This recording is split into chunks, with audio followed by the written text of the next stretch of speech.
Dhritarashtra wanted to know, what did my sons and the sons of Pandu do? So he asked Sanjay. But Sanjay is far from the battlefield, so Vyasadeva empowered him. Vyasadeva left the battle of Kurukshetra. He did not, Vyasadeva could understand something terrible will happen here. So he left, he went to the forest. But before he did, he gave the power to Sanjay. He said, Sanjay, you can see everything on the battlefield. Tell it to Dhritarashtra. So our translators are doing the work of Sanjay, I suppose. And I'm trying to transmit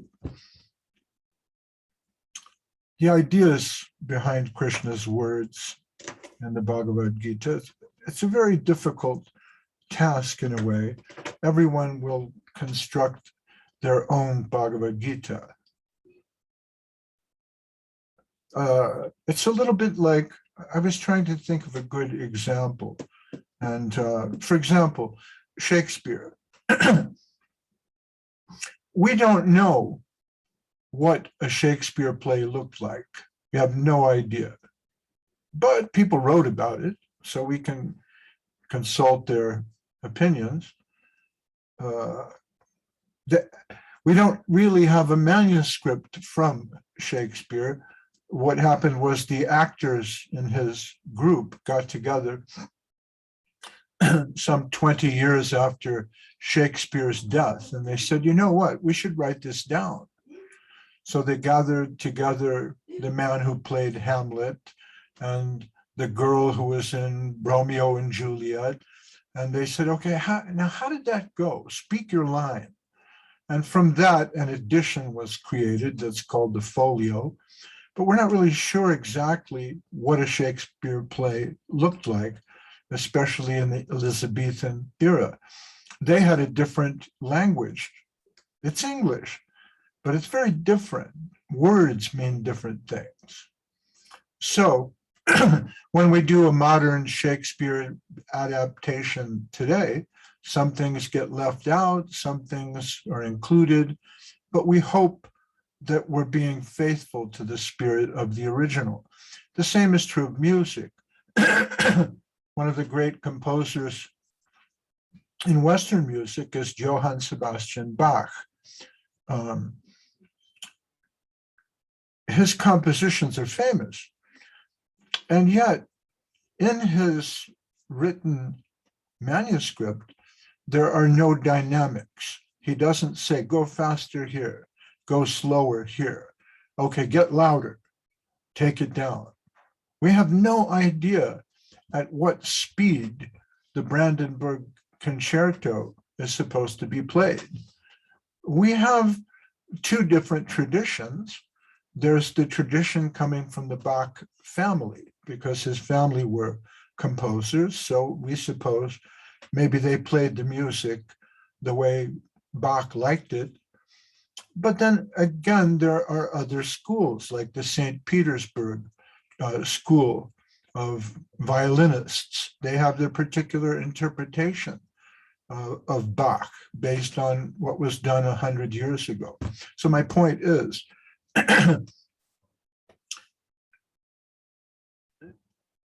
even if you read the Bhagavad Gita in Sanskrit, different meanings will come out of it. You'll find different interpretations.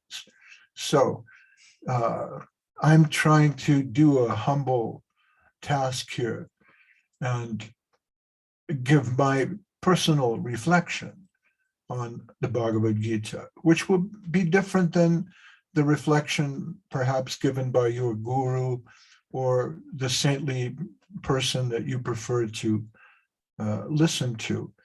But my particular qualification is I've been reading the Bhagavad Gita for about 50 years, and I'm a student of Srila Prabhupada, Bhaktivedanta Swami, And I've read his Bhagavad Gita as it is many times.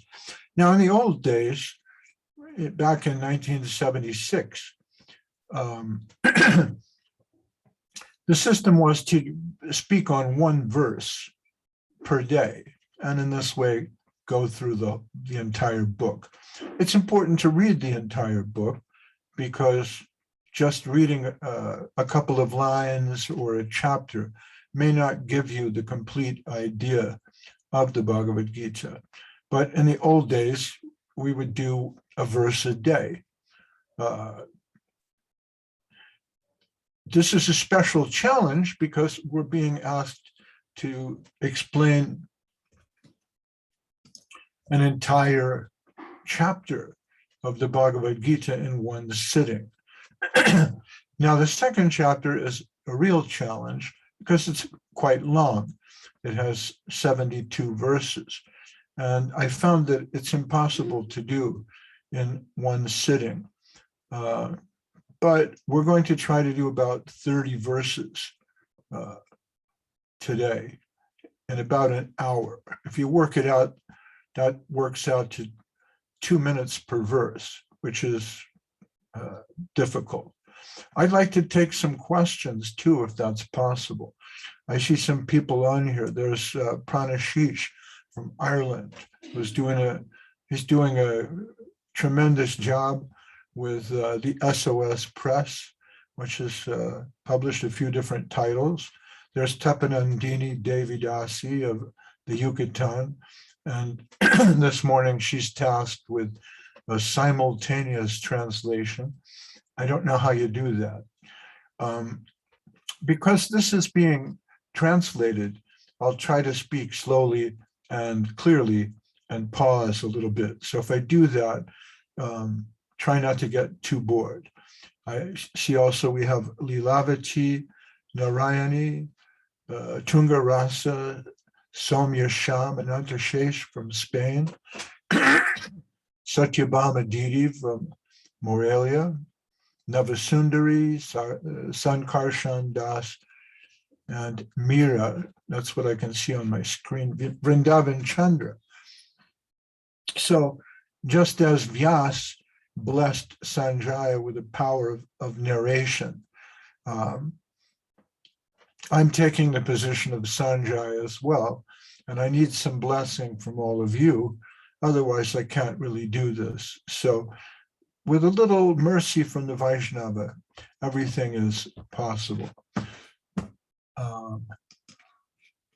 I'm going to try to give a little invocation here.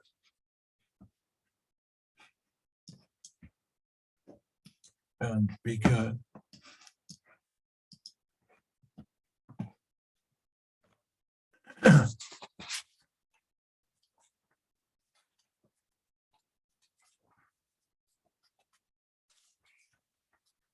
I like this verse. Sarva Panishado Gavo Dogda Gopalanandana Parto Vatsa Shudir Bhukta Dugdam Gitamritam Mahat. This Gita Upanishad is the essence of all the Upanishads, and it's just like a cow. Lord Krishna is famous as a cowherd boy, and he's milking this cow.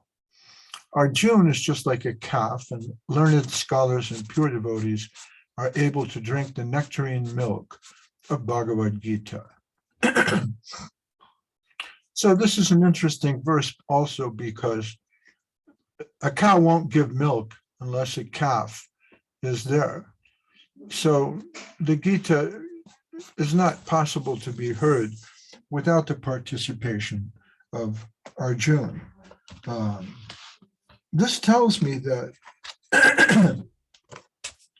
that many truths come out of dialogue, and that dialogue and conversation is a healthy thing. I don't think that we're so much dictators who simply stand on a pulpit and speak the dogma, but I think that through dialogue and conversation, Krishna Katha among the sadhu sangha, we discover deeper truths.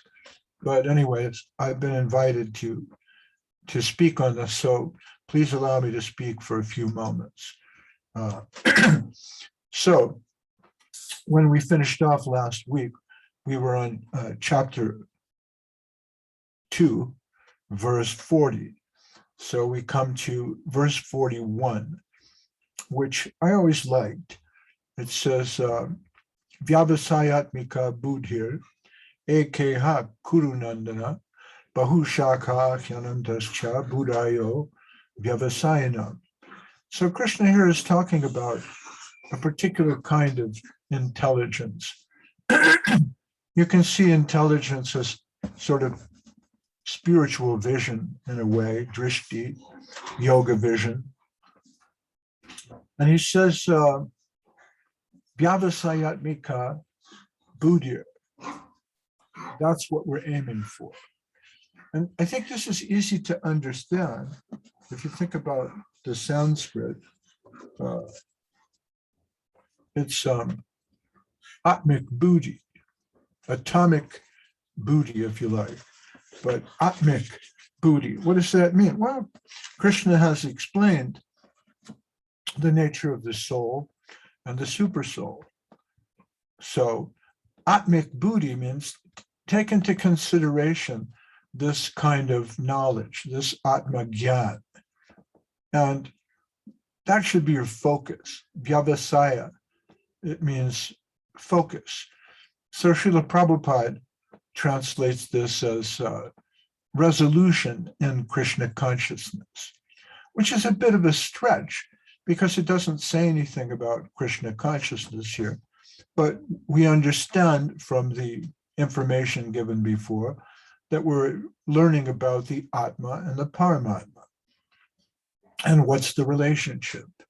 The Paramatma is the supreme soul. The Atma is the individual soul. So the relationship is service. And so Krishna tells Arjuna here, make that your focus. Just as we here in the Mahabharata, Srila Sridhar Maharaj used to like to tell the story of Dronacharya, the military guru of the Pandavas. One day he takes them to the forest for a practical target shoot. And he's fixed a wooden bird or a clay bird in the tree.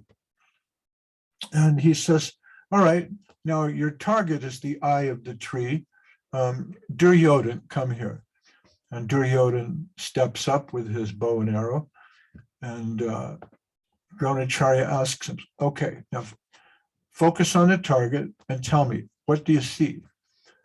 And Duryodhan says, well, I see the beautiful purple mountain in the distance.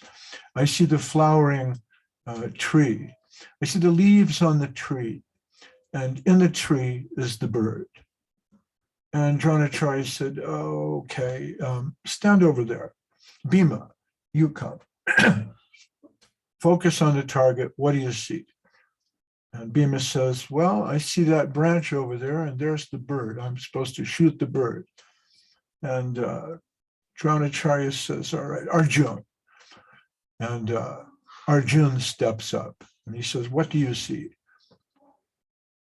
And Arjuna says, I see the eye of the bird. And Dronacharya says, nothing else? What about the tree? Do you see the tree? No. Do you see other birds in the tree or any leaves? No, not at all. Only the eye. That's right. Only the eye. And Dronacharya says, very well, you shoot. This is the focus of an archer. So Vyavasayamika buddhi means we need to try to focus on the goal like that. So as we explained before, in this section of the Bhagavad Gita, or this chapter, there's really three things that have been discussed so far. One is Atma Gyan. And so Krishna here is talking about Atmika Buddhi, Atma Gyan. What's the nature of the soul? What's the nature of the Paramatma? Then he talks also about duty. which he defines as Dharma or Svadharma. It's interesting if you think about the word sva and the word su in Spanish, su dharma, svadharma. It means your own personal dharma. So there's the problem of moral responsibility. Krishna makes a moral conclusion. He says, fight. And then there's this idea that by giving up the fruits of your work, by dedicating yourself to a higher power, you become advanced in spiritual life. And Krishna begins to unfold the idea of bhakti, beginning with nishkama karma yoga. And Bhaktivinoda Thakur, when he comments on this, he says that when Krishna is talking about Buddhi yoga, it means bhakti yoga. Baladev Vidyabhushan is an older commentator. He's a little bit more conservative. He finds that here Krishna's talking about nishkama karma yoga, or practicing by giving up something, doing some sacrifice, doing your karma without any self-interest. So at this point, the argument begins to change a little bit. Krishna goes a bit more deeply into his idea about Dharma, what should be done. And then Arjuna will ask a question around verse 54, where he says, well, what is a person like who follows your system? So at this point in the argument, the tone changes, but it's important to think about this idea, Svadharma. I made a little card here. It says, Svadharma. It means self-duty. The word dharma is an interesting word because it falls somewhere between duty and religion. And as a general matter, duty and religion are sort of tied to the society in which you're born. So if you're born in Mexico, part of your dharma might be to be a good Mexican. If you're born in Spain, your dharma is to be a good Spaniard. And if you're born in India, then your dharma is to be a good Indian citizen. In the sense that self-interest corresponds to your body, your family, your church, and your nation. And so that kind of duty may be laudable. We read about it in all the great epics and histories. Someone does his duty, he becomes a hero. But the Vaishnavas feel that Svadharma, or your self-interest, it's not about the body and the mind or the intellect. It's about the soul. And what's your real soul interest? Well, that's service to Krishna. So Krishna tells Arjuna, don't worry about the flowery poetry of the Vedas. That's his next verse. He says, Yamimam pushpitam vacham. Pushpitam, like pushpa puj, flowers. Vacham is speech.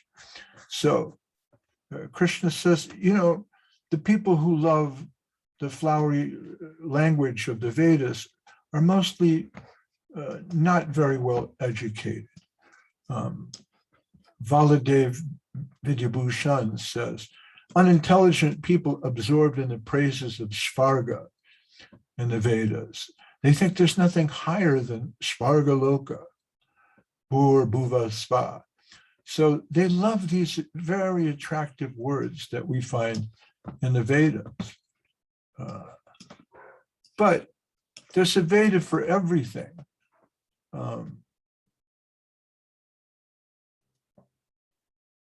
Vedic literature, we're not out to criticize the Vedic literature. By Vedic literature, generally, we mean the four Vedas, 108 Upanishads, the Vedanta, Bhagavad Gita, and the Mahabharata, as well as the 18 Puranas. But of course, there's also Samhitas, like the Manu Samhita, which is law, the law of Manu. It's like Sharia or Leviticus biblical law code. There's the Brahma Samhita, which describes creation as subjective evolution of consciousness, discovered by Sri Chaitanya Mahaprabhu.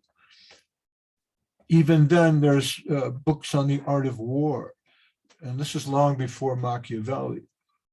There's the Dhanurveda, which teaches the use of weapons, Niti Shastra of Chanaka, and the Hitopadesh of Narayan describe different fables for instructing young nobles on making friends, taking care of enemies. There's Vedic cookbooks, Ayurvedic medical texts. There's the Jyoti Shastra for understanding astrology, stars, and planets. There's even the Kama Sutra, which most people read for the sexual positions, but Kama Sutra describes the 64 loving arts.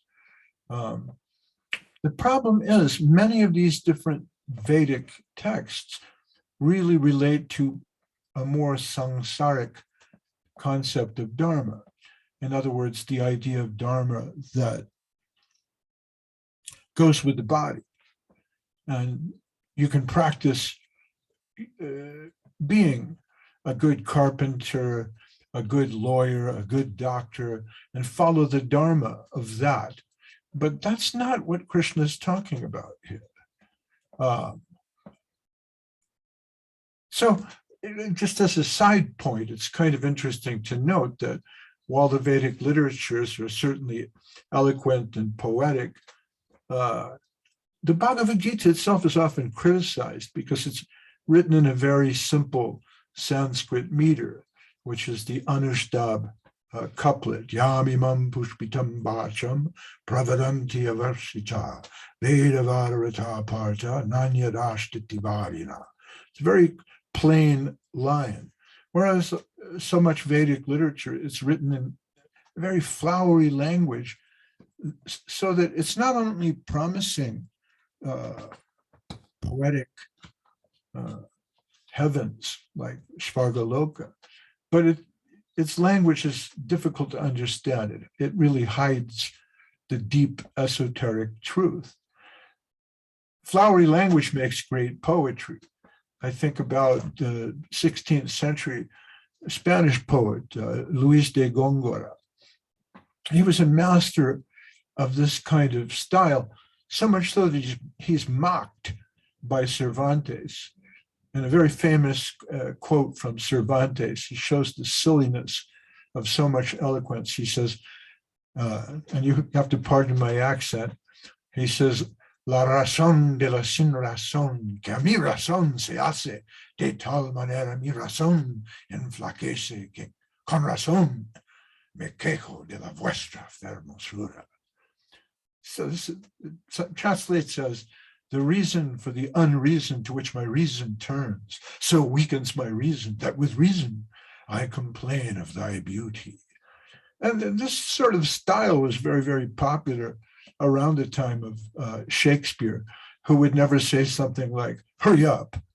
You know, in King John, he says, be Mercury, set feathers to thy heels and fly like thought from them to me again.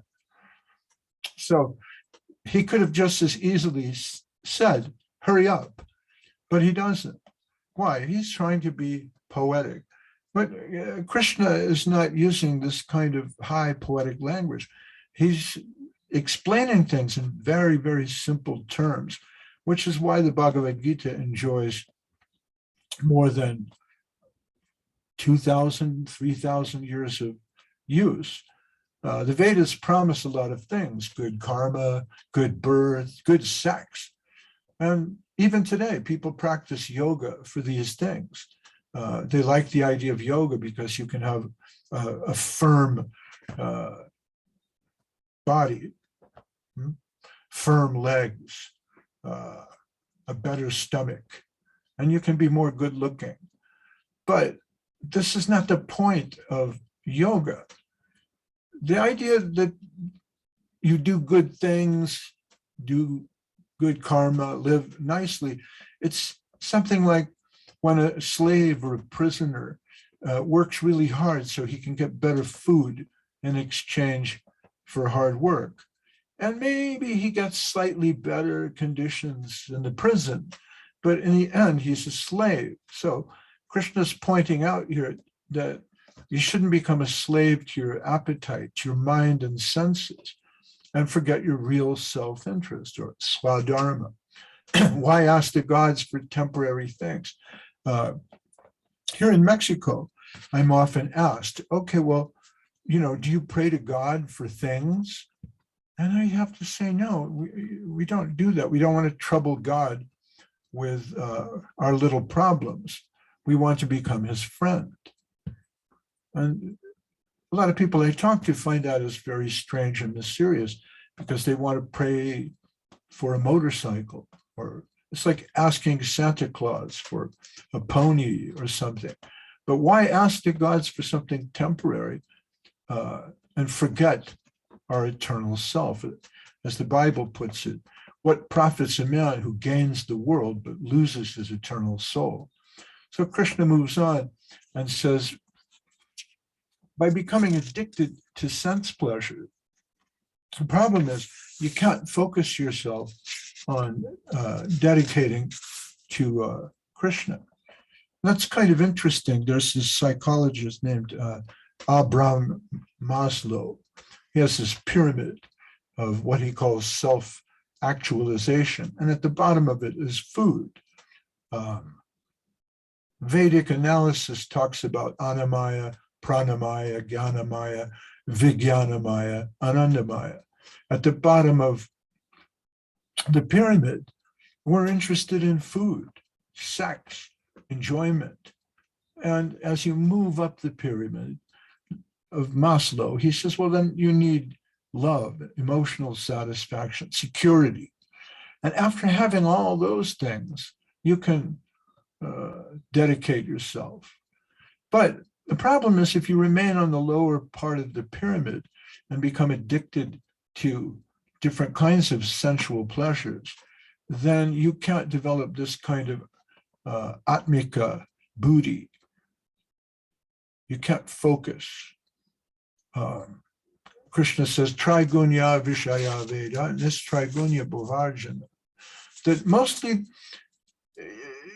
what people want when they look at the scriptures, they want some advice on how to live properly.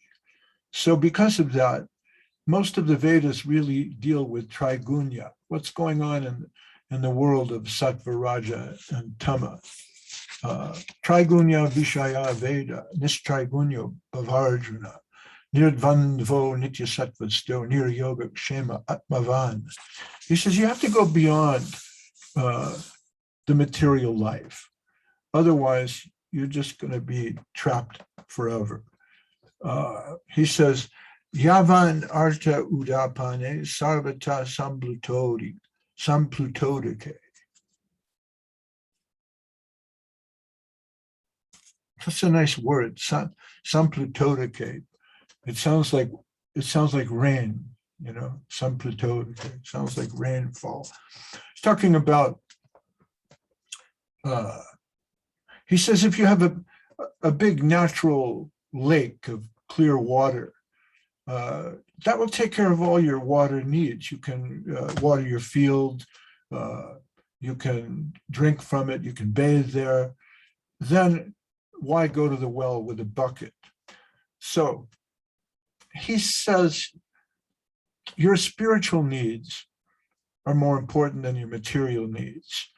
So read the scriptures that help you understand your true spiritual self-interest. And all these other little books that have to do with rituals and sacrifice and astrology, medicine, that's okay. But there's a nice verse from the Mundaka Upanishad, this Srila Sridhar Maharaj liked very much. Yasmin vigate sarvam evam vigatam bhavati, yasmin prapte sarvamidam praptam bhavati. It means if you know him, then you know everything. If you can get him, then you get everything. If you know that, everything is known. If you get that, everything is got. This is the key to highest life. Krishna tells Arjuna, don't worry about the Vedas, but try to have some understanding of the Supreme Self. Then all things are automatically done. You'll get a peaceful life. And with this higher understanding, you should surrender. Everything will be favorable. And this is what's necessary in the whole of the universe. This one law will satisfy everything. So you can leave aside the little superstitions and rituals you're doing for good karma. That's well water. But just as a great lake of pure water will satisfy all your purposes, thirst, bathing, watering your fields. So take shelter with the Supreme. And then comes this verse that I remember. I was on a train in India, and I was talking to a man. We used to do that. In those days, we didn't have internet and cell phones. And if you were stuck on a train for 4 hours, you would have a conversation. So people would see me dressed in my dhoti and my religious robes. And they would say, what are you doing? What is that? And I would explain. So I met a nice Indian man, and he said, I like your ideas about Bhagavad Gita, but if I read one verse of Bhagavad Gita, then I want to read 2 verses. And if I read 2 verses, then I want to read an entire chapter. Pretty soon, I'm reading Bhagavad Gita all the time. I don't have time for my wife and family. So I will become addicted to this good wisdom of Krishna and Bhagavad Gita, but I will lose my life. And I said, really? Well, then for you, what is the essence? You've read the Bhagavad Gita. What is the essence of that book for you? And he said, oh, that's very easy. Do your work. And I thought, what? I thought it was Sarva Dharma and Parityaja Mam Ekam Sharanam Vraja. We have to surrender to Krishna. Do your work. And then I got off the train and I thought about that. And later I came back to this verse, Karma Nyevarikaraste Ma Phalechu Kadachana, Ma Karma Phalahetu Urbur Mate Sangos Vakarmani. This is the do your work verse. So the Vedas have an internal and external meaning. And externally, they're encouraging good karma, do good work, get good karma. So his understanding of this verse was like that, do your work. But both good and bad karma result in samsara, or continued birth and death. And so the external message of the Shastra tells you, be good citizens while you're trapped in the material world. Don't rebel. You'll be rewarded for good behavior. This is samsaric dharmartha kama moksha. You know, do your dharma, make money, artha, fulfill your desires, kama, and then you're ready for freedom from this life and be reborn and do it again. But there's a higher message, which is to get off the wheel of birth and death. Don't worry about good or bad karma. Don't worry about the results. Be detached. This is very, very difficult if you think about it. It's a hard nut to crack, this verse. Do your work. Don't renounce your work, but don't try for profit. Leave that to God. This is very difficult. Hegel and Schopenhauer, other Western philosophers, they began criticizing the people of India for believing in reincarnation and eternal life. As Dandi Maharaj pointed out the other day with one of his questions, he said, well, the The Christians believe that you have eternal life by believing in Jesus. In India, you have eternal life anyway. So if you're going to die and be reborn and then die again and be reborn, but eventually you'll get liberation. Why should you work for anything? But this verse in the Gita tells you, no, don't renounce your work, do your work, but don't be attached to the result. Work in the spirit of dedication. So this is called by Baladev Vidyabhushan and others who have analyzed this part of the Gita, Nishkama Karma Yoga. But because Krishna is adding this element of Atmik Buddhi or spiritual knowledge, Krishna's telling you that your karma yoga that is done without attachment to the result, when it's done as dedication, with full knowledge or Atmagyan, it gradually becomes dedication or bhakti yoga and develops into faith or shraddha.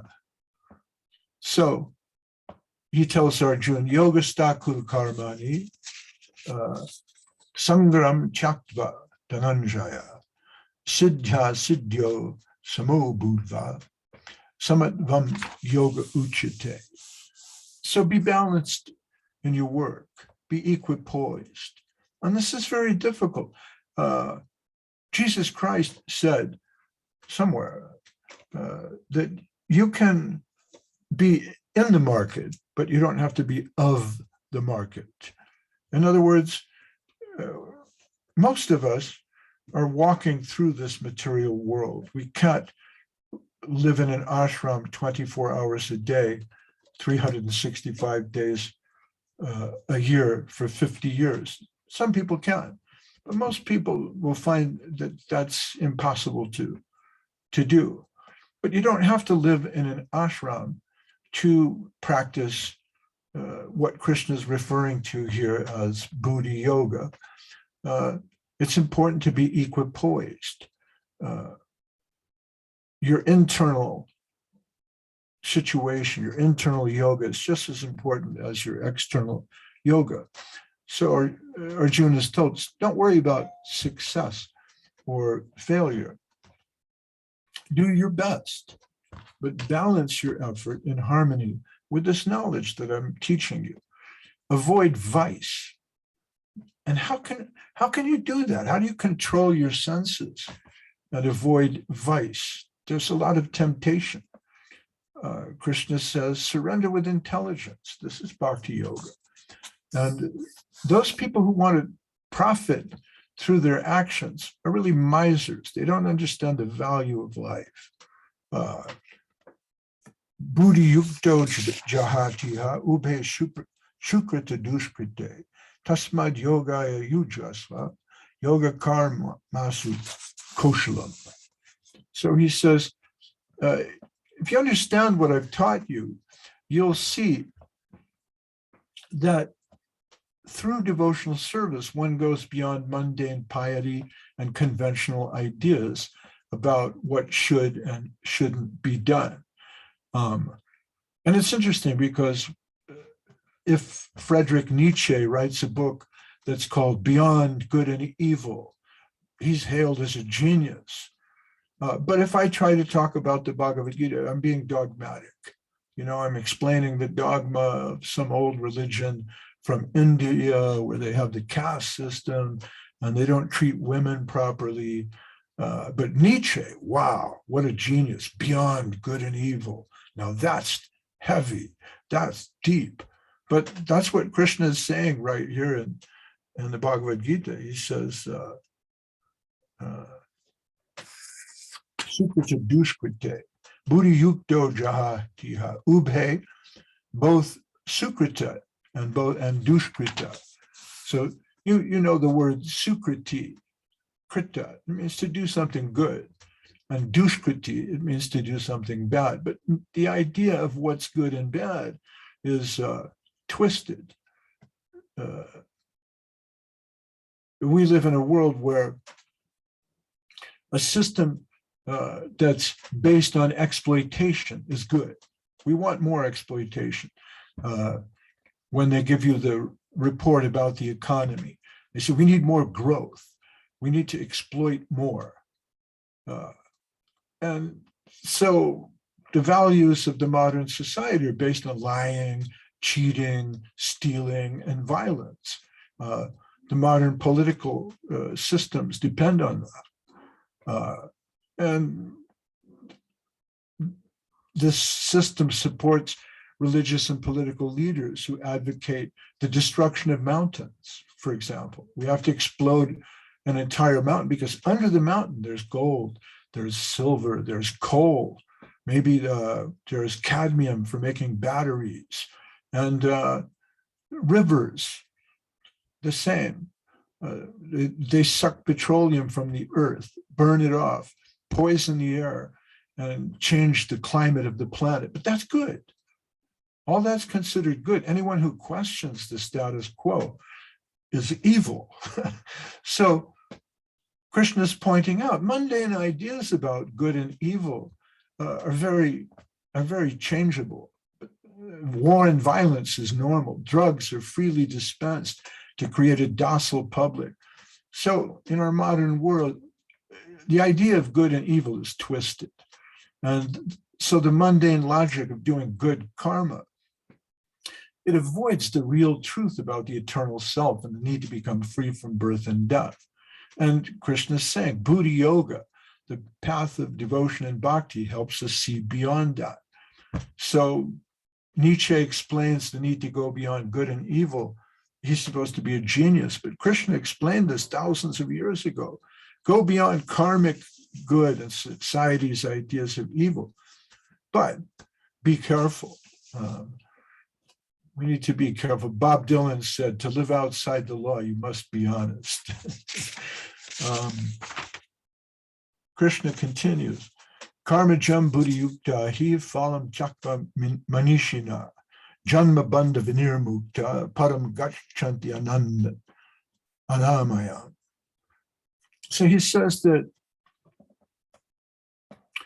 if you can understand the karmic principles of Buddha Yoga, as explained above, renouncing the fruits of work, then you're considered manishina, which means a wise and mindful sage.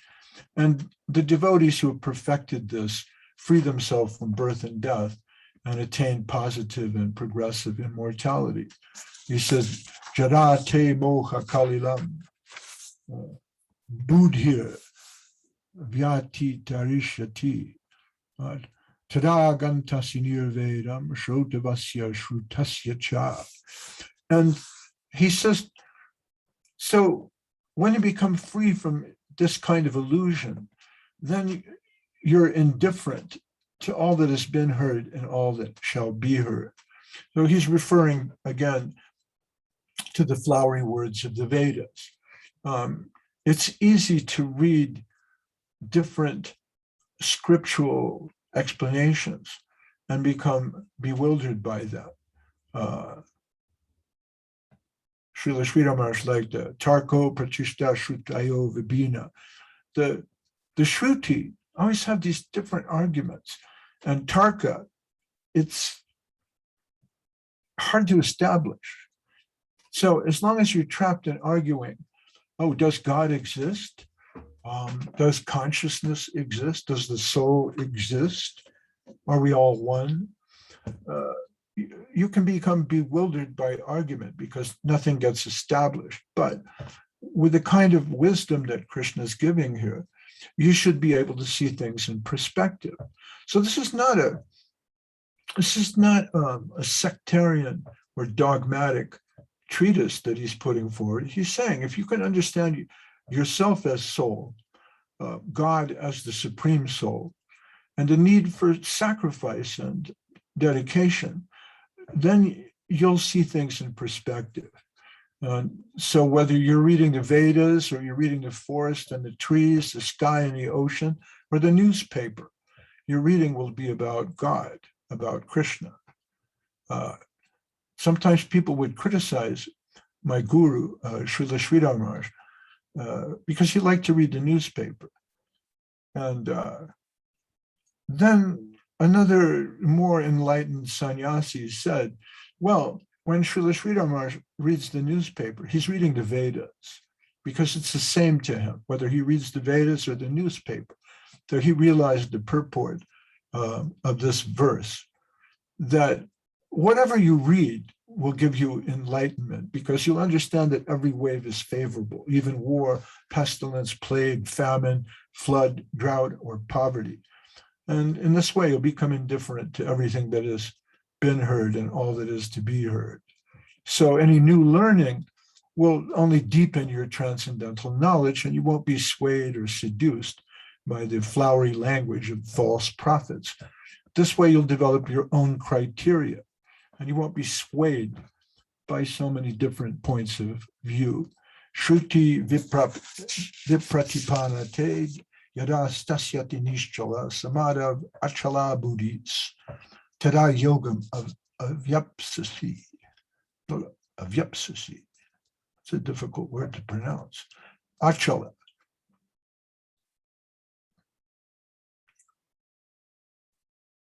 That's an interesting word, because when he's describing the soul, Krishna says that the soul is achala, and it means unmoving. But here, in the word meaning, you also have unflinching, unmoved. So you could say constant. The soul is constant. I like that for achala. Anyways. So he says that the poetry of the oracles will not sway you. The oracle has a way of speaking that is always true, but you can't understand it. So sometimes it's difficult to get the meaning of the Shruti, right? The Shruti says, Tatvamasi, thou art that. What does that mean? So the Shruti is all a very little denotation, and you have to work out the connotation. In a sense, some of what Krishna is saying here, because it's Upanishadic, it's Shruti. It has a lot of hidden or inner meaning, even when it's clear. So Krishna says, when your mind is no longer disturbed by the flowery language of the Vedas and becomes fixed in self-realization, then you can consider yourself to be in divine consciousness. And then here comes Arjuna's question. So Arjuna, he's set aside his bow and arrows. Some people say that Krishna stopped time to have this kind of a conversation, because you'll never see this kind of a conversation in an action movie where two men are ready to kill each other, and then they say, stop, wait, let's talk about the soul. So Krishna gets this question from Arjuna. He said, well, okay, so you're speaking about those whose consciousness is fixed in samadhi. How does such a person walk? How do they talk? What do they do? How do they act? And then Krishna says, well, by giving up desire, when the soul is purified, then one can find satisfaction in the self and her relation with the Supreme Lord. And he calls this sthita pragya, which means fixed intelligence or samadhi. And he says the steady-minded have balanced emotions. They're not upset by stress or overjoyed by happiness. They're detached, free from fear and anger. To be fixed on the path means to be unaffected by the ordinary good and bad things that come in the natural course of life. One is unmoved by tragedy or comedy and doesn't boast of the good or become negative in word and deed in bad times. And this is very, very difficult to do. It doesn't mean that you're never happy. We're not Stoics. It doesn't mean that there's no, when there's sadness or tragedy in your life, you just cast it aside and try to be philosophical about that, because that's very artificial. If your mother dies, or your father dies, or your baby dies, you don't just say, oh, he went back to Godhead. That's insensitive. If you look at the people of India, especially the people of Bengal, Govinda Maharaj was a very warm human being. He wasn't a dry, old renunciate, but he was full of joy. So it doesn't mean that you don't have joy in your life, but it means that your inner life is balanced, even when there's tragedy or comedy. He compares this to the logic of the turtle. And he says, just as a turtle withdraws his withdraws his limbs into the shell, the yogi withdraws his senses from their objects. But again, be careful of dry renunciation. While you're in effect restricting the senses, the senses have a constant urge for satisfaction and enjoyment. So the only real way to control the senses then is to experience a higher taste. And this is the higher taste verse everybody loves. Vishaya vinivartante niraharyasya dehina rasavarjam raso patpyasya param drishva nivartate. If you get a higher taste, then you can become fixed in consciousness. So Rupa Goswami refers to this as ruchi. He says, first there's faith, ado shraddha, tata sadhu sangha. Then there's association with the sadhus.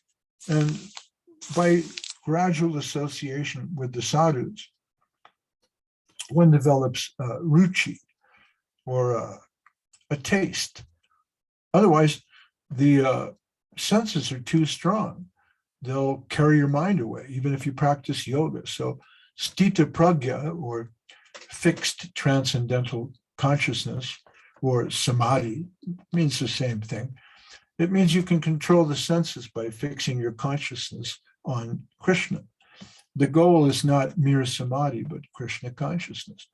And then Krishna gives us a really powerful, a very powerful analysis of the human psychology. And you can test this yourself and see if it's dogma or not, right? He says that when the ego and the mind meditate on material things, sight, sound, feeling, aroma, taste, we become attached. And from attachment, desire evolves. Now, Buddha says the same thing. He says that suffering occurs when the ego develops desire, and then the desire is unsatisfied. I'm cold. I desire a blanket. It's unsatisfied. I'm angry. I'm upset. So desire becomes anger when it's unsatisfied, and anger is a very negative emotion that leads us into delusion. We forget ourselves. Our intelligence is lost. This leads to darkness and destruction. A natural product of anger is violence and hate. And with all this stirred up emotion, we're unable to become self-realized. So a Krishna conscious person lives free from attachment and aversion.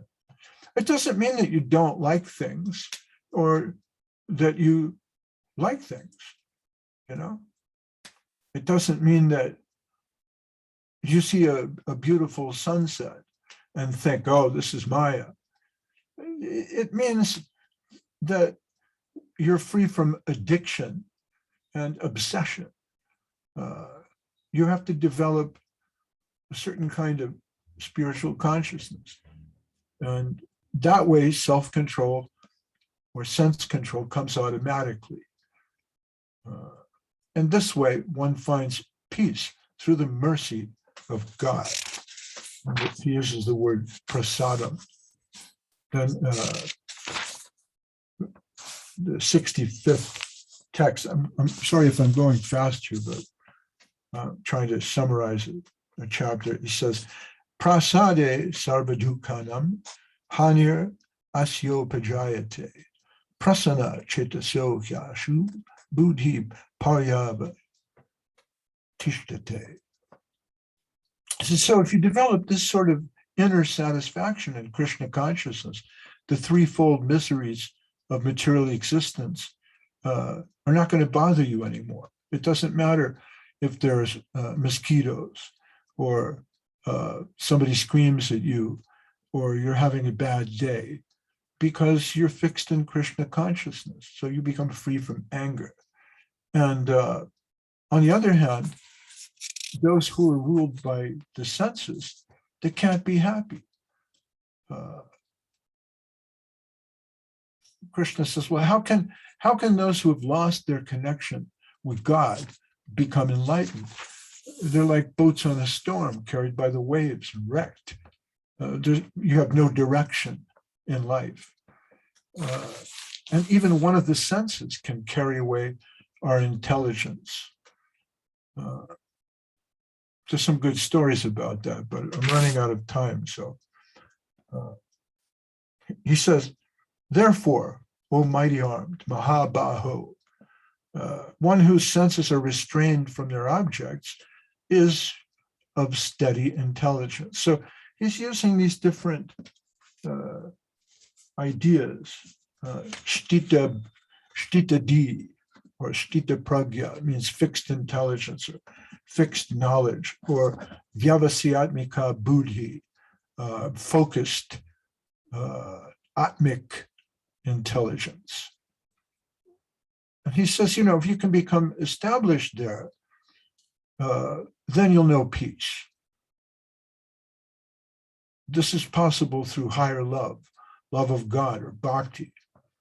And to get there, this art should be practiced under the guidance of a bona fide spiritual master. This is the true art of yoga. You can't do this by yourself. You have to seek out someone who is further down the path, someone who is more advanced than you are. The problem is most people are asleep to their true self-interest, or sadharma. Krishna says, Yanisha sarva bhutanam tasyam jagarti samyami yasyam jagrati bhutani sanisha pashito mune. What is night for all beings is the time of awakening for the self-controlled. And the time of awakening for all beings is night for the introspective sage. Most people are asleep to their true self-interest, or swadharma. They've been brainwashed by animal impulses to live in darkness. But while they're sleepwalking through life of darkness, the self-controlled yogis are awakened. And this is really true because my friend Pritu, he lives in St. Petersburg. So around this time, he's ready to go to sleep. But it's daytime for me. So if I call him up and I say, what time is it over there? He says, it's nighttime. Yanisha sarva bhutanam. And he quotes this verse to me. So the self-controlled yogis walk in the light. So what the culture of ignorance is very important for many people. But while they call that knowledge, we see that as darkness. People love to go to a barbecue where they're slaughtering animals and cooking them up and drinking beer and alcohol and dancing with girls in bikinis and having a real good time. And this is considered a good life. They're living the dream. But sages avoid this kind of darkness. The fools call this daylight, but really it's the dark night of the soul. And in the fool's paradise, the ignorant live the dream of materialism. But sages are awake to spiritual knowledge, and they avoid the opium dream of materialism for the self-evident truths of the Atma. So then Krishna explains, look, Desire is a constant. There's that word again, achala. It's a constant. You can't avoid it. Like rivers that flow to the sea, constantly bringing fresh water. The mind and senses constantly present impulsive desires to the self. And so one who constantly tries to satisfy desire will remain frustrated, since no amount of pleasure can put an end to the new desires that come. I remember I was outside a shopping mall once, distributing Bhagavad Gitas, and it was Christmas time. A little boy comes out of the shop with his mother, and the boy is crying and pointing inside the store to something he wants. And he's just crying his eyes out. He's so unhappy. But he's unhappy because he went to the store and saw that. His senses engaged with the object, and his heart filled with desire. And he couldn't fulfill that desire. It's a very powerful analysis. So Krishna says, on the other hand, try to see the soul as an ocean of joy. And so just as the ocean is unmoved by so many rivers and their flow, the sage is unmoved by the constant flow of desires that rise and fall in the mind. This is the way of peace. If you're an ocean of ananda, it doesn't matter if a river filled with desire enters. It's just so many more drops of water to the ocean. So fill your heart with ananda through Krishna consciousness. Srila Sridhar Maharaj often said that ecstasy is the food of the soul. So this is again distinct from the Buddhist idea. Is you suffer, finish the suffering. How do you do that? Finish the ego. The Shankara impersonal idea is similar. It says, finish the ego and merge into the stream of consciousness. But in the stream of consciousness, it's just being. It may be some spiritual knowledge, chit. So it's sat, maybe chit, right?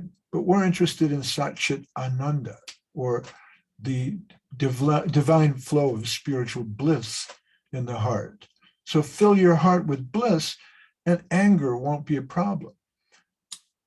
Krishna says true peace is found in one who leaves material desire for transcendental dedication. Vihaya kamanya sarvan pumang charati nispriha nirmamo nirahankara sashantim adugachati. Person who gives up all desire for sense gratification, who's free from desire, who has given up all sense of proprietorship.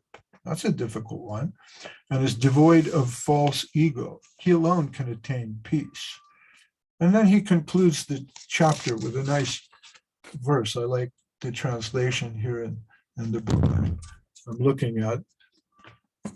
He says, Eva brahmishtiti parta, nainam prapya himuyati, shtitavasyam antakalepi, brahmanirvanam richchati. It's just, that is the way of the spiritual and godly life, after attaining which a man is not bewildered. If one is situated thus, even at the hour of death, one can enter into the kingdom of God. And here, kingdom of God is Brahma Nirvana. But we understand Brahma and Nirvana to have a higher meaning. Normally, Nirvana means no place, and Brahma means spiritual. So for the impersonalists, that's spiritual nowhere. But for the devotees, we're speaking of the higher domain, as those who are practicing the Kartik Vrata will know in Vrindavan. And that was 1 hour, so I cede my time. I want to thank Tapanandini for the simultaneous translation, and Praneshwari, and Soumya Shyam, and Pranashish, and Satyabhama, and Shivasani Kumar, and Namapriya. And I don't want to just give a long monologue. I'd like to take questions if there are any. but I understand you're busy and you're doing lots of things. There's Dandi Maharaj. I didn't see you. Haribol. Hare Krishna. Hare Krishna. There's Praneshwari Devidas sitting in front of a huge Tulsi tree. It looks like your hair, it's just, this big green thing, but I know that's a big Tulsi tree. I can't hear you. I can only hear myself, so I don't know, maybe I'm just, there's a couple things in the chat, like it says hui and blat, but I don't know what that means. I can't hear you. I can't hear you. Let's see what I have here.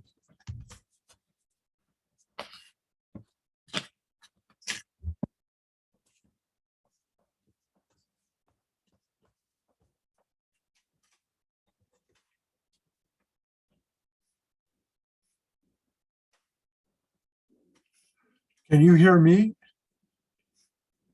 Okay.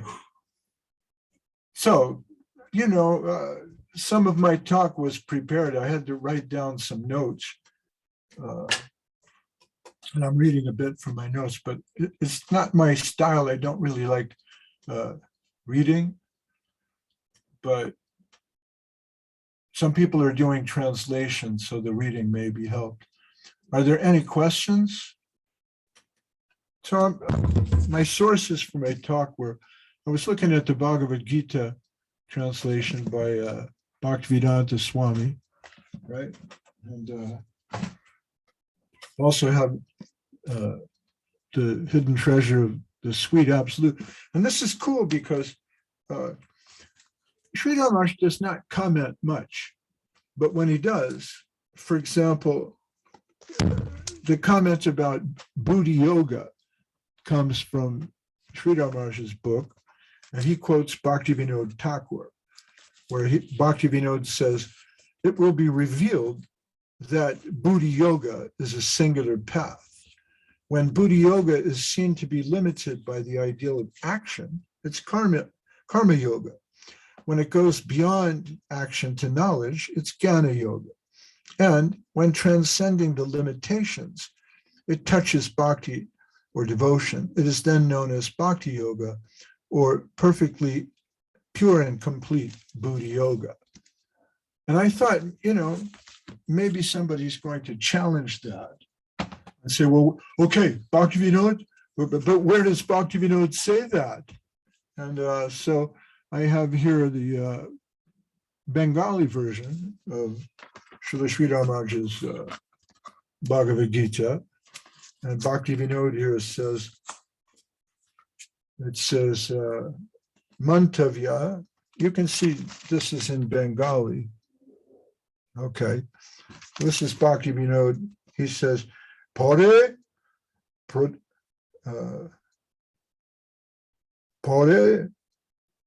pradishta hoibe je buddhi yoga ekti matra yakon se buddhi yoga karmer avidek abadike shima korya lakshita hoy takon tahake karma yog bole jakon karma simake atigyama korya gyan shima abashi parjate vyapti lab kore takon tahake jnana yoga ba shankya yoga bole jakon tadu bai shima atikram korata bhakti ke sparsha kore takon tahake bhakti yoga ba vishuddha o sampurna buddhi yoga bole. So sampurna, it means complete Buddhi yoga. So this is one of the things that bothered me before when I used to read the second chapter, I'm thinking, Sankhya, what's that? You know, Buddhi, isn't that the Buddha? Buddhi yoga, what's that all about? Just all these different ideas, Jnana, Buddhi, Sankhya, Karma. But Bhaktivinoda makes it very clear. Buddhi, it means being smart. So if you're smart, wise, you know what this is, Buddhi yoga, it means bhakti yoga. And because this is at the beginning of the book, Krishna's going to, Madhusudan Maharaj will explain that to you, in the 7th chapter. So, dear Maharaj, may I ask one question? Please. So, can you please enlighten to the problem of different approach in our Vaishnava tradition in reading Bhagavad Gita, and also scientific academic philology world in Western tradition of investigation in Gita? There is big contradiction in some interpretations of different verses. I don't understand your question, Maharaj. You're so erudite, You always impress me with your deep erudition, but I understand something about the scientific. Yeah, there is academic tradition of interpretation in Gita, at least in Russia. It seems completely different from our Vaishnava approach. Sure. Okay. What do they say? What's their? I don't know the Russian version. What's their interpretation? For example, they criticize Srila Prabhupada for example, of course. That we always put Krishna instead of Brahman in several places. What's the criticism? There's no such term as Krishna consciousness, etc. Then Bhagavad Gita is actually about karma yoga and not about bhakti yoga, and some ideas of Western indologists and indologists. Right. Okay, so that's a good point. So everyone in India knows the Mahabharata. Okay. Maybe you don't know the Shiva Purana or the Bhagavad Purana. Maybe you know one or two Upanishads, but you know the Mahabharata, right? Okay. There's different ways of, the Mahabharata is a problem because there's so many different ways of looking at it. It is a collection of stories. There are different sort of theses or treatises given. The sages speak, but then you have all these tales about heroes, for example. So one approach to the Mahabharata is to think, well, this is just a collection of fragments. There's no purpose. It has no true meaning or thesis. And that's a strong current in scholarship. It makes it easy for them to discount the Mahabharata as inconsequential, not really very interesting. It's not as well realized as the Iliad, for example. The Iliad takes place over 10 days in a 10-year war. So it observes the classic concepts of time, space, and action promoted by Aristotle. But the Mahabharata's not like that. It's all over the place, right? So the same is true of a general interpretation of the Bhagavad Gita. People take it that, well, this doesn't really go anywhere. There's all these different things thrown into the mix. It's like khichdi. There's no true purpose or design to the book. Therefore, the best way to look at it is as a collection of interesting things that somebody said. Like the thing about anger. That's good. I'll take that, right? But the part about dedication, I don't know. The part about go fight a war, no, we can't do that. It's hate speech, right? This is like a Muslim call to jihad. We have to discount that. And so by taking apart the Bhagavad Gita, it's like, I can give you an example.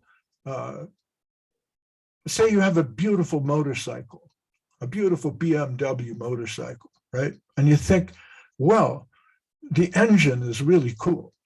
So you remove the engine and then you leave the parts of the motorcycle sitting around. Then people can come by and admire, oh, what a beautiful headlight, or these brakes look pretty cool, or that's a nice engine. Maybe we can do something with it.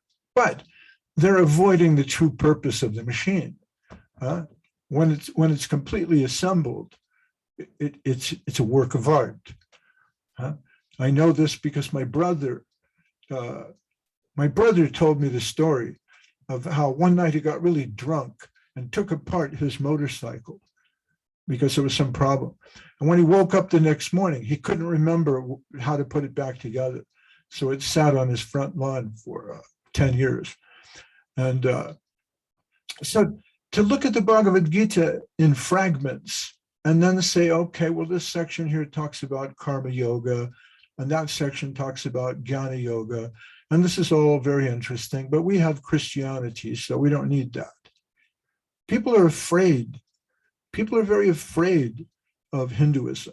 They're afraid of Krishna. They're really afraid of Shiva and Mahakali. Woo! But Krishna scares them. They like the metaphysical ideas of the Upanishads. So they say, okay, we'll take that. And the karma yoga thing, kind of, right? But to say that there's any purpose or thesis or siddhanta here, we can't allow that. Now, we've already explained that the meaning of the Bhagavad Gita will escape anyone who's not initiated into a tradition by a real guru. And so for this reason, the Russians and the scientists and the mystics who try to go into the book without the benefit of Guru Dev, they won't be able to understand it. It's too confusing, right? In the explanation that I just gave, I pointed out a couple of interesting things, right? And that is that from the time of at least Baladev Vidyabhushan, the idea of Buddhi Yoga as Bhakti Yoga is established in our school, which means also, because Baladev Vidyabhushan, he's trying to reflect Jiva Goswami and the Shat Sandarbhas, like the Tattva Sandarbha and the Bhagavat Sandarbha. His arguments go back to Jiva Goswami. Chaitanya Mahaprabhu, he didn't comment on the Bhagavad Gita, but Madhvacharya does, and also Ramanujacharya. And Ramanujacharya, I forget, you would know. He goes back to, I don't know, the 9th century, the 11th century, I get lost. But it's at least 1,000. Ramanujacharya's school is at least 1,000 years old. So you have two very well-established schools of interpretation of the Bhagavad Gita going back at least 1,000 years. And in modern times, Bhaktivinoda Thakur, who's quite an authority, and his son, Bhaktisiddhanta Saraswati Thakur, his successor in a way, they're also pointing out that bhakti is the purport of the Bhagavad Gita. Now, one of our famous quotes is Sarva Dharma Parityajya Mam Ekam Sharanam Braja. So in that verse, Krishna says, surrender to me. And Prabhupada points out in his commentary, he says, well, the scientists, maybe the Russians, maybe Shankaracharya, they say that when Krishna says Mam, he's talking about something else. But Mam means me. You can construe me to mean, oh, well, we're all one. You and me, we're both the same. But then if that's true, what's the need for a conversation? As we're pointing out, the Bhagavad Gita is a dialogue. Why does Krishna have to dialogue with anybody? If you're Krishna and I'm Krishna and he's Krishna and she's Krishna, there's no need for any dialogue, which gets back to the point you made the other day when you said, well, then why work? Why do anything at all? We're all going back to God. But I'm sorry, Marsh, I'm giving a long answer. Does that help you at all? Does that help you at all? Is that like, I don't know really what the Russians are saying, your friends over there. But I know that there's a certain current in Moscow and Petersburg that follows Madhvacharya, for example, right? I had a translator when I visited Petersburg, and later he decided, I like Madhvacharya better. But Chaitanya Mahaprabhu, he's more subtle, right? He says, Madhva says, it's always two. There's always a distinction between matter and spirit. But our intuition, our experience tells us that it's very difficult to work out. Is a virus biological entity or not? If it is, how is it? If not, why not? These things are subtle. Chaitanya Mahaprabhu says they're so subtle, they're achintya. So there's beta and there's abeta, but it's achintya. They're connected, but distinct. And he follows Ramanujacharya, who has, Vishishtadvaitavad, and says, well, there's a distinction of quality. Like Brajasundari asked me the other day, what about the soul in God? Did God create the soul? And I said, well, Ramanuja gives the idea of sun and sunshine. Let the sun shine, let the sun shine, the sun shine. Anyway, I first met the devotees at a performance of Hair at the Aquarius Theater in Los Angeles. They end the play with that, let the sun shine in. But that's kind of a tribute to the Gayatri mantra, Savitur Varenyam. Anyways, man, thank you. They mostly follow Shankara interpretation. Mostly they follow Shankara. Right. So my point exactly. So now Shankara's interpretation is not the oldest. The oldest is Sridhar Swami, and he's basically a Vaishnava. I haven't read him, but I'm told by Sridhar Maharaj that he is a Vaishnava. So I accept that. Shankaracharya, you have to admire him because his argument is so well put and so attractive that people love him all over the world, But we consider that his real mission was to separate India from Buddha, because Buddha's conclusion was zero. And people were like, zero, wow, that's heavy, that's cool. But Shankara came along and said, no, it's infinite. Oh yeah? Yes, and read the Vedas, read the Bhagavad Gita. So that's to his credit, right? That he, also to his credit, is he takes a very simple truth and gives the opposite meaning. That's hard to do, which means he was a very powerful preacher, But I'm not a follower of Shankaracharya. I understand his teachings are popular. I'm a follower of Sridhar Maharaj, of Bhaktisiddhanta Saraswati, of Bhaktivinoda Thakur and Srila Prabhupada. And I like Chaitanya Mahaprabhu too, Krishnadas Kaviraj Goswami is pretty powerful. That's my faith. In the end, it comes down to what poetry do you accept? What's your magic story? The scientists have a magic story about creation. They don't think it's magical thinking, but they say that the universe was created from nothing. And there was this terrible explosion, and out of the explosion came order, and then biological material. And then the crabs walked up on on the sand and turned into monkeys who were our grandfathers. Okay, cool. Wow. But magical thinking. Our poetry is different. We say that through subjective evolution of consciousness, the soul, came into being in this world. The world came into being in the soul. Try to figure it out. Achintya Beta Tattva, Chaitanya Mahaprabhu and his line. And so my God is a blue boy. He plays the flute.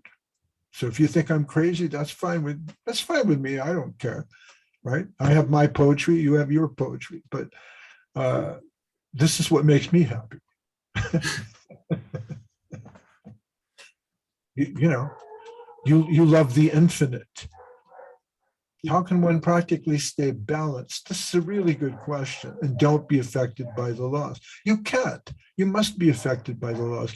When Srila Sridharma, I tell you what, when Srila Prabhupada died or passed away or went to Vrindavan, when he moved on, I was hysterical for about a week. I couldn't believe it. I thought, wait, I've given my entire life to this. This is my guru. He's, Om Jnana Timarandasya. He's opened my eyes. And I saw the light. And now he's gone? What? That was the greatest, it was the most powerful feeling of loss I've ever had in my life.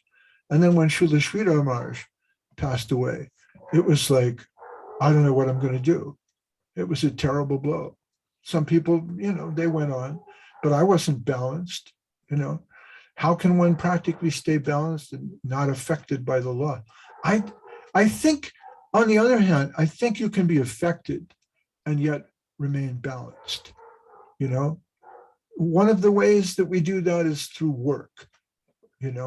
Work helps, and that kind of what Krishna tells Arjuna. He says, whatever, go fight, stay in the fight, don't hang up your gloves.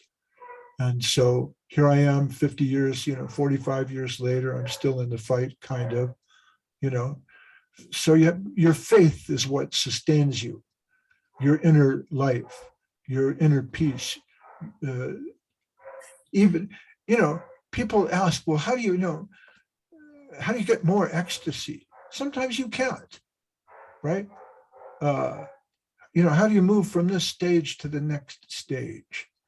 We're very technologically minded.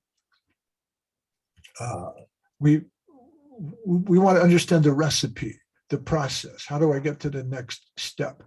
But love is not like that. Sometimes in your entire life, like Agustin Lara, he says, solamente una vez, right? Solamente una vez me entregué en la vida. I only surrendered once in my life to what love was. I only knew love once. But for some poets, that's enough. All they have to do is remember that powerful moment of love, and it will carry them through. So how do you stay balanced? You try to remember that powerful love, that powerful ananda that you felt when you first came to Krishna consciousness. Oh, rude words. Somebody said some rude words. I repeated that. Ilya and Semyon. Oh. Or are these the haters or something? I don't know. But like, for example, you always get haters, right? And the haters are out there telling you, you don't know what you're doing, stop it. But I don't care. You think I haven't seen haters before? Come on. I used to distribute Bhakti Godhead magazine in shopping centers in California. And as I was handing out candies and asking for donations, people would come up behind me and they would say, "Get thee behind me, Satan! Get thee behind me, Satan!" I've heard that for 45 years. Is that going to shake me now? I don't think so. I'm 67 years old. I'm ready to move on. You think I'm going to, because somebody goes, nanny, nanny, poo, poo, I'm going to stop? No, I'm going to go, Hare Krishna. That's what we do. I was thinking, when I was in Laguna Beach Temple, our temple was not properly zoned for a religious building. So the neighbors complained about the kirtan, and the police came, and we're playing. They walked in the door, and we just kept the kirtan going. We're beating the drums louder, and they took us away. They put us in the paddy wagon, took us down to the jail, and they bailed us out, which is so strange to me because here in Mexico, if there's a party next door, I can't call the police. If I call the police, they're like, what? Oh, loud music? Okay, we're not going to do anything. But because we were the Hare Krishnas, okay, they had to try to stop us. So practically there's been a hate campaign against the Hare Krishnas since at least the 1970s. I came to Sridhar Maharaj because I was worried about what I saw at the time as being a certain amount of corruption in the mission. So I came to Sridhar Maharaj, and later I got a reaction from those people who attacked Sridhar Maharaj, said bad things about him. They came to our temple in San Jose, California, put gasoline on the door, set fire to the temple. I woke up at 4 o'clock in the morning, there's smoke boiling up the stairs, ran downstairs, grabbed the garden hose, put out the fire. So that's what you do, you put out the fire, or as the Chinese say, don't curse the darkness, light a candle. If you can't convince those people who believe in Shankara, it doesn't matter. You can try to be friendly with them and say, look, we're both reading the same book. You have a different interpretation. This interpretation makes me happy. Ramanuj liked it. Madhva liked it. Bhaktivinoda really liked it. So Srila Prabhupada in the 1960s, he may have said in the heat of passion preaching, he may have criticized some people, and those people didn't like it. He talks about spiritual, but on the one hand, he talks about spiritual communism, right? So maybe in the Soviet Union, they like that, but maybe today they don't. So what can you do? Anyways, I love all of you. Thank you very much for listening. Thank you for giving me a chance to say something about the Bhagavad Gita. I hope it's useful for you. If we get some bad comments and hate, words, words, words. Bingo. Jai Sripad BV Maharaj ki jai. All right, I don't know how to end the meeting. We did an hour and a half. And I know some people are in different. Hay gente en otros lugares del planeta donde ya tienen que dormir, right? Satyabhama is just waking up, está despertándose. Morelia. Me encanta Morelia, es muy bello ahí. Sankarshan, Satyabhama Devi Dasi, and Diptan Shu, Ja Wheels. When I see something like that, I think Jamuna, Jamuna, Ja Wheels. Nadia Priya, Ananta Shesh, ahí in España, Tungarasa Dasi, Pranashish of the Emerald Island. And we hope that, by the way, later on, we put this Zoom meeting up on YouTube. So, if you like the talk and all, share it on YouTube, and then maybe we'll do another talk next week. Next week, we'll talk about Chapter 3, Karma Yoga.